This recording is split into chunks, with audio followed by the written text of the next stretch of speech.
నమస్తే, welcome to big Telugu TV. రోజులు మారుతున్నాయి, ప్రజలు మారుతున్నారు. కాలానుగుణంగా అభివృద్ధి వైపు ప్రపంచం పరుగులు పెడుతోంది. గ్లోబలైజేషన్ అంటూ తన మన భేదం లేకుండా కొన్ని దేశాలు మినహా మిగతా దేశాలన్నీ స్నేహభావంతోనే ముందుకు వెళుతున్నాయి. ఇంత జరుగుతున్నా కూడా భారత్లో మాత్రం కులం అనే అడ్డుగోడల్ని మాత్రం చెరపలేకపోతున్నారు.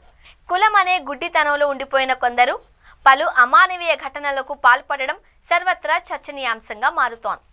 కులాంతర వివాహం నేపథ్యంలో ఇప్పటి వరకు ఎన్నో పరువు హత్యలు జరిగిన విషయం తెలిసిందే. కానీ ఇప్పుడు ఈ తరహాలోనే మరో అమానవీయ ఘటన చోటు చేసుకుంది. కులాంతర వివాహం చేసుకుంది అని యువతి తరపు వారిలో 40 మందికి గుండు గీయించడమే కాకుండా బ్రతికుండగానే పెళ్లి చేసుకున్న జంటకు పెద్ద కర్మ సైతం జరిపించడం దేశవ్యాప్తంగా సంచలనంగా మారింది. ఈ ఘటనకు సంబంధించి పూర్తి వివరాల్లోకి వెళితే, ఒడిశాలోని రాయగఢ జిల్లా గోరఖ్పూర్ పంచాయతీలోని ఓ గ్రామానికి చెందిన ఆదివాసీ అమ్మాయి షెడ్యూల్ కులానికి చెందిన అబ్బాయిని ప్రేమించింది.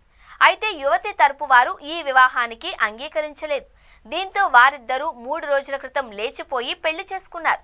ఈ క్రమంలోనే గురువారం నాడు ఆ జంట గ్రామానికి రావడంతో విషయం తెలిసిన పెద్దలు గ్రామ కట్టుబాట్ల ప్రకారం యువతి ఫ్యామిలీ సభ్యులను గ్రామ బహిష్కరణ చేశారు. గ్రామంలో నుంచి వెలివేయకుండా ఉండాలంటే గుండు చేసుకుని మూగజీవాలను బలిచ్చి కొత్త జంటకు పెద్ద కర్మ చేయాలి అని గ్రామ పెద్దలు ఆదేశించారు.